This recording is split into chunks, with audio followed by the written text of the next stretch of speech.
Euh, Bonjour, chers téléspectateurs. Bonjour, peuple congolais. Bonjour, le monde entier. Parce que je voudrais vous demander juste une minute de silence en honneur de ces militants, de ces combattants, les combattants de la démocratie qui ont succombé le 19 septembre de cette année. Les combattants de la restauration d'un état de droit que prône le docteur Étienne Tshisekedi. Que vivent nos combattants morts pour la République.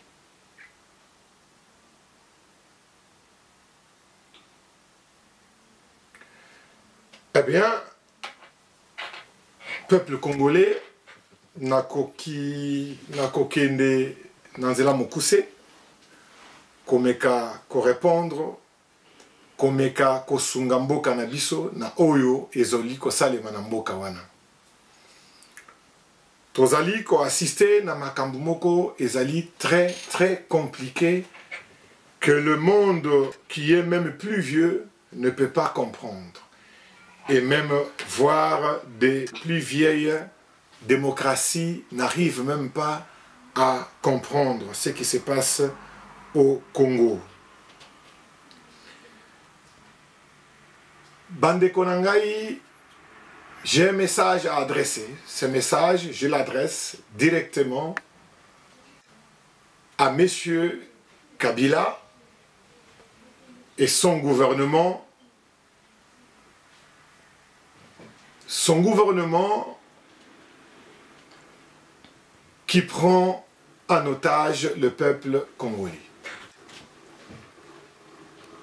Ce peuple ne mérite pas tout ça.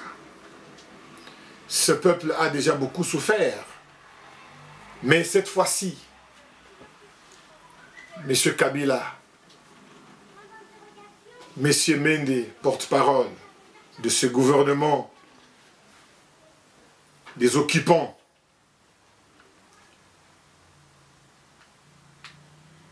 Monsieur le Premier ministre, Matata Mponyo, je vous regarde tout droit dans les yeux pour vous dire que ne vivent que ceux qui luttent. Nous, peuple congolais, nous vous disons tout droit dans les yeux que nous ne pouvons vivre que si nous luttons. Cette fois-ci, vous aviez sous-estimé le peuple congolais. Vous n'aviez même pas estimé les risques et les dangers que vous pouvez courir. Sachez que ça ne va pas s'arrêter. Ça ne va pas s'arrêter, oui. Ça ne s'arrêtera jamais tant que Kabila n'est pas parti. Tant que le gouvernement de Kabila, démissionnaire, n'est pas parti. Vous pouvez vous imaginer dans un pays tel que le Congo, qu'on sorte les chars de combat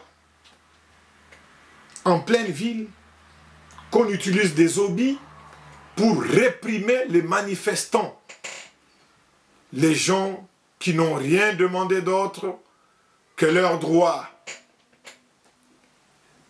les droits fondamentaux des votes. Le peuple congolais ne vous demande pas beaucoup de choses. Vous avez échoué sur tous les plans. Quand le peuple vous demande de l'eau à boire, vous demande de l'électricité, vous demande à manger, vous leur dites que nous avons fait des routes. Et lorsque nous demandons où est-ce que vous avez construit des routes, nous ne voyons aucune route nouvelle construite au Congo. Nous voyons la destruction de boulevards transformés, je ne sais pas, en highway, en autoroute, en pleine ville. Et ça, vous ne pouvez le dire qu'aux gens qui n'ont aucune instruction, aucun savoir et aucun niveau. Allez vous les foutre où vous voulez. Les marches, ça ne va pas s'arrêter.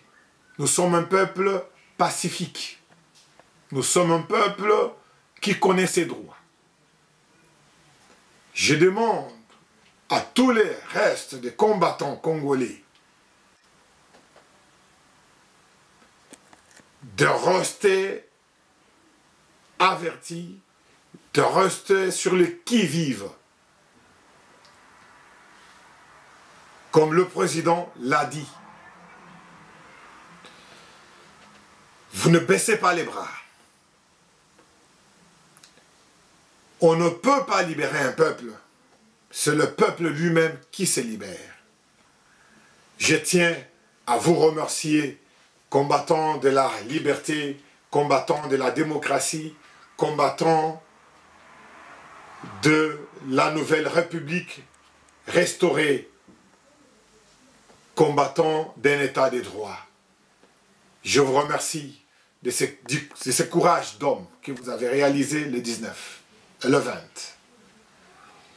Ces gestes lâches et infâmes que fait ce gouvernement qui montre exactement tout ce que nous lui accusons de faire.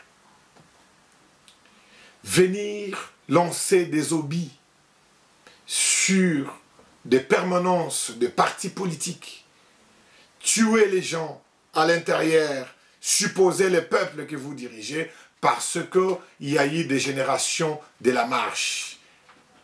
Et les porte-parole, soi-disant, entre guillemets, porte-parole des morts ou des vivants, mais je ne sais pas, qui qualifient le peuple qui sont censés diriger des pierres, des drogués, des chégués, ils les insultent de tous les noms. Mais pourquoi vous restez à la tête et aux commandes de ce pays, mais un pays des chégués et des drogués, un pays des pierres? Mais ajustez votre langage. Respectez les Congolais. Ce peuple doit marcher la tête haute. Ce peuple doit être respecté. Ce peuple ne réclame que son droit, les droits fondamentaux. Ils veulent voter un président à leur choix. La date du 19 était censée à la collation, à l'appel, à la signification à ce peuple que voilà, les élections, les enrôlements, tout est en cours, les élections auront lieu, telle date, et Kabila, nous connaissons tous sa date finale, c'est le 19 décembre. Vous n'avez pas fait votre travail. Vous avez tout échoué, juste par la gentillesse des non-responsables politiques, parce qu'ils sont très responsables et ils avaient bien calculé votre monstruosité que vous avez manifestée aujourd'hui, sachant que vous étiez prêts à tuer tous les Congolais pour conserver les pouvoirs. Mais vous les ferez avec qui? Sans les Congolais. Notre président Étienne Tshisekedi a accepté et a demandé au dialogue 2277 que vous avez bafoué avec votre collabo que vous avez collé, pensé coller en opposition des Camérés. Il a joué son rôle, mais aujourd'hui, il est rentré dans son camp. Dans son camp qui lui appartient. De preuves, nous les avons. Il y a eu plusieurs massacres à Béni. Il y a eu beaucoup de morts à Béni. Béni, c'est l'Est du Congo, où Kamere se réclame faire partie. C'est un élu de Béni, c'est un élu de l'Est en général. Mais son peuple est tué, des viols sont à perpétuité, des Nimukwege. Avec beaucoup de respect, je vous salue là où vous êtes. Continuez à faire votre travail de médecin. On a besoin de toutes les compétences dans ce pays, réprimées dans toutes ses formes. Nous n'avons jamais entendu Kamere sortir et demander à ce que les commanditaires de ces crimes humanitaires puissent être punis sévèrement par la loi. On ne l'a jamais entendu. Mais qu'aujourd'hui que Kamere sorte pour fustiger, entre parenthèses, que les organisateurs de ces crimes, entre guillemets, de ces pillages, entre guillemets, comme ils les appellent, puissent être punis. Ils fustigent l'opposition. Mais l'opposition, c'est le rassemblement, la vraie opposition, qui est incarnée par Étienne Tshisekedi, le président du comité des sages de ce rassemblement. Donc, pour Caméré, les gens qu'on doit punir aujourd'hui, c'est les gens qui ont éveillé la conscience du peuple congolais à aller demander leur droit fondamental, qui est les élections. Parce qu'ils n'ont rien déjà. Là, ils demandent les élections. Le peuple congolais n'a ni à boire, de l'eau, qui est un droit, même des animaux. Les animaux, nous savons que sans l'eau, ils meurent. Ils émigrent. Ils se déplacent de longues distances. Nous voyons des documentaires, nous voyons ce qui se passe. L'eau. Le peuple congolais n'a pas d'eau. L'électricité, il ne l'a pas. Un grand pays comme celui-là. Le peuple congolais n'a pas à manger. Le peuple congolais n'a rien, il est dépourvu de tout. L'expression d'un peuple en colère, privé de tout ça, après provoquer, entre guillemets, de ces mercenaires de la police, infiltrés par tous les Rwandais et les Ougandais et les Burundais, qui provoquent le peuple dans son propre pays avec des gaz lacrymogènes sans cesse. Ces peuples se déchaînent.